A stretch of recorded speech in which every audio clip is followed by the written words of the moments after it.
Santi Barrenetxea Lasartearra eta Mikel Garzia Azpeitiarra saietarra nahiak dira. Urte asko daramatzate haien ibilbidean, irakaskuntzaz eta musikaz batera haien espiritualitatearekin aurrera. Biek Lasaie Isasi eta Lasaie Berrospeko menditaldeak antolatu zituzten, eskolako ikasleekin asteburuetan txangoak egiteko helburuarekin.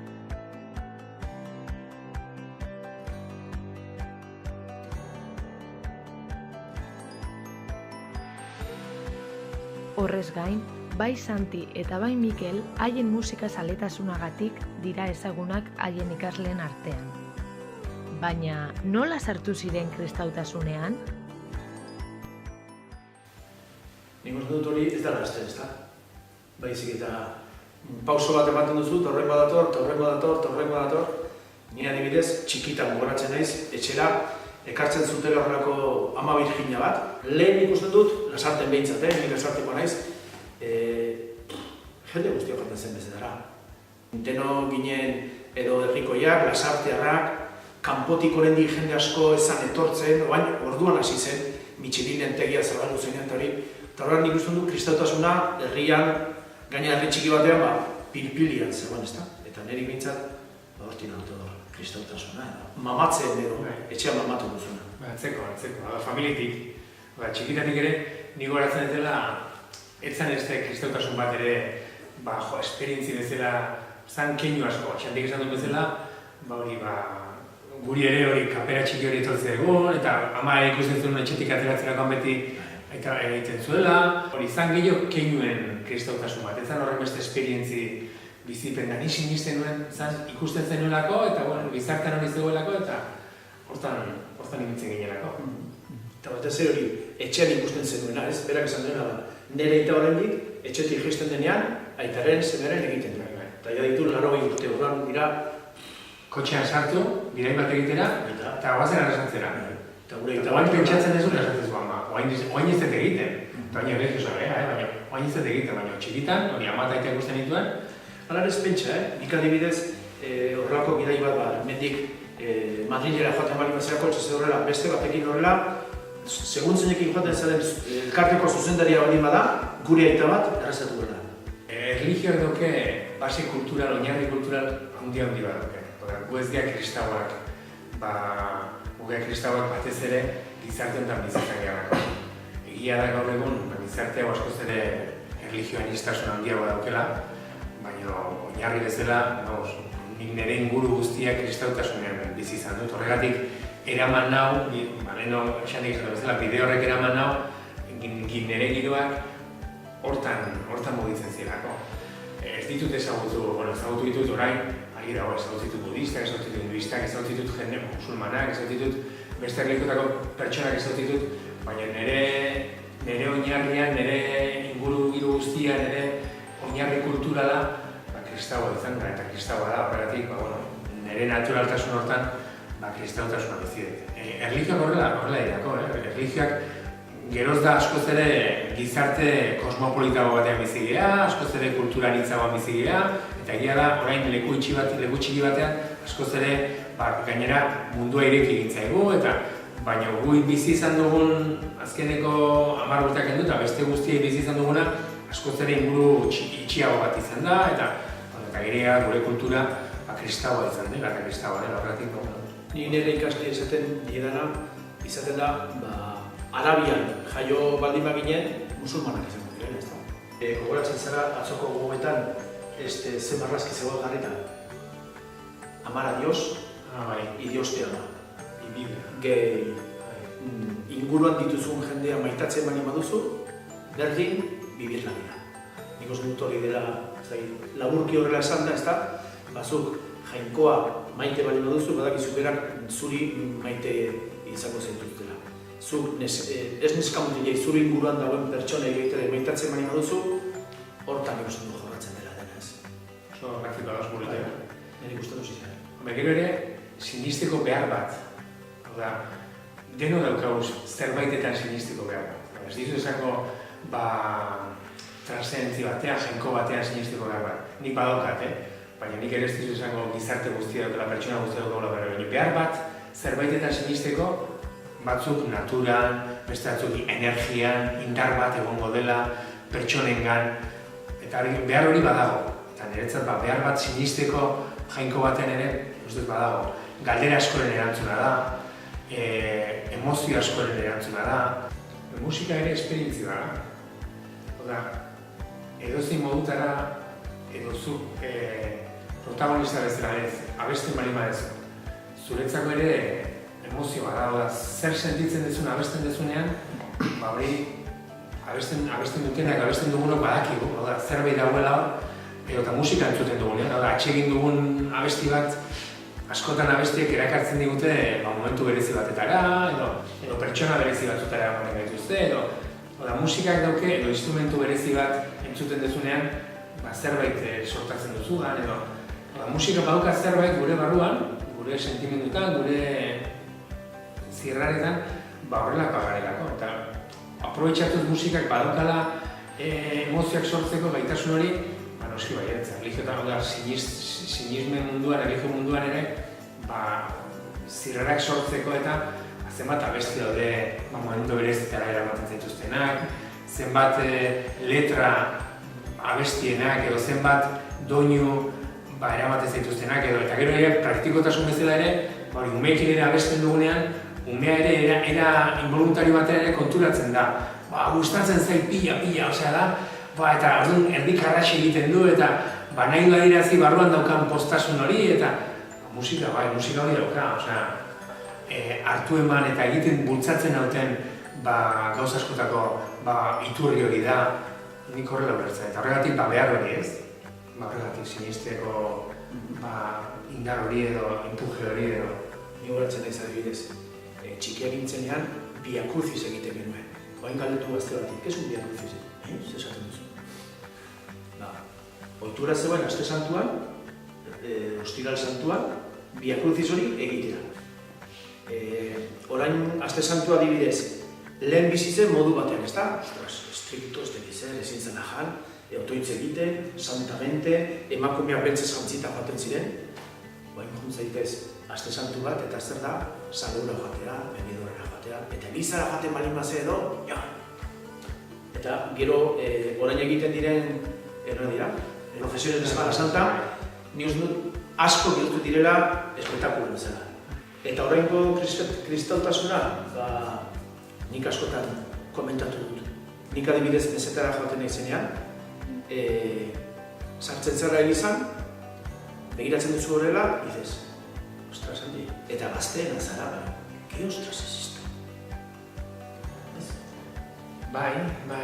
Lehen hor, bereiztu behar da, egia da, zu edozeinik galdetzen diozu erlijioari buruz, eta burua joten zaigu eliza, profesioetara, sinisteko era batetara.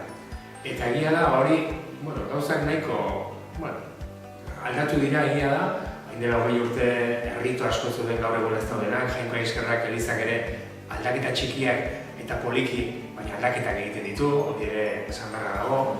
Baina baita ere, badago beste kristautasun bat ez dela horren beste ateatzen telebistan, ez dela horren beste ateatzen nik ezagut ditut jende gazte sinisten dutenak eta bere erara bizi dutenak. Agian ez dira igandetan elizara joango, eta aste santun salura joango direnak, baina bere jainkoarekin daukaten harreman hori, autohitz egiteko bestera bat daukatenak, eta erlazionatzeko bestera bat daukatenak, eta nire ustez hortan ere, oso metorri zeguna. Nire ustez, erlijioak bizi izan du obesitatea handi bat. Zer gertatu zen krisialdiarekin, sinisten duen krisialdiarekin?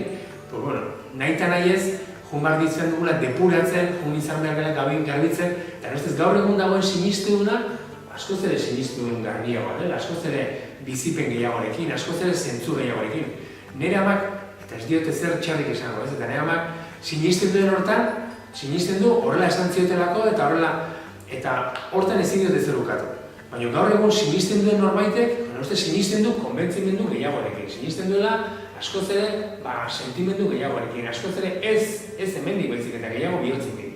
Hortan ere ustez, hobetu dugula. Egia da, kantitateetan askoz ere jende gutxiago sinisten duela, gizarte honetan askoz ere garrantzi gutxiago duela, baina, beste era batera ere askoz ere, potentzialidade gehiagorekin sinisten dela, kristautasunak ere efektu hori eduki duela, eta hortan ere ustez pozik egoteko modu da. Lehen adibidez, Mikelek komentatu duena, dana ziren errektoretak, ezta? Eta otoiz bat egiten bali bazen non, dekarreria.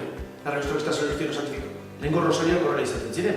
Para nuestro que está selección santificado. Eta jude dizu, orain, bakoitzak ez du horrela bizi, baizik eta beste modu bat daukate, berak izan duena. Ez da hemendik, baizik eta bihotzetik ateratzen zaizuna, ez da? Nik behintzat eta itxasen berdin, nik ez den ere bizitza bestera batera orain ikusten.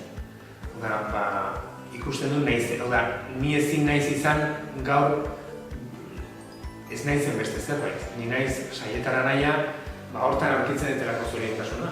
Ni zoriontsu naiz gaur, egiten eta naizen hori betetzen dagoelako.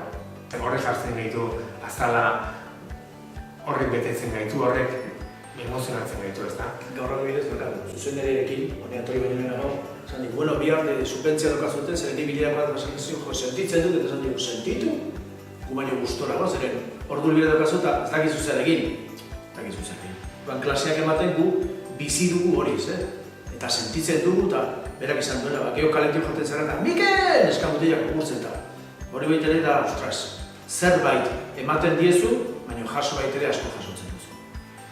Eta guk aukzio bat bezala egin dugu, aukerak eta bat egin dugu, guk aukerak egin dugu, inork ez digu esan, zuk izan barra duzu, ez dago dei berezirik, ez dago argi bat hemen bezala pizten zentzura eta esan, zuk izan barra duzu, keba.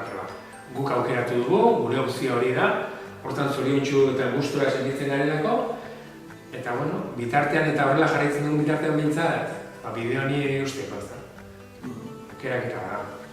Nik adibidez hori, hasi nintzen, ez da ikusten edo, Lasai Donosti, topatu nintzen, Lasaieko anai batzuekin, gogaratzen ez bat, anai Leopoldo, beti patioan zegoen, eta baten bat lurrera erortzen bali mazen, beraren gana joaten zinen, sendatu eta subuz bat edo balote bat edo zerbait ematen zizun.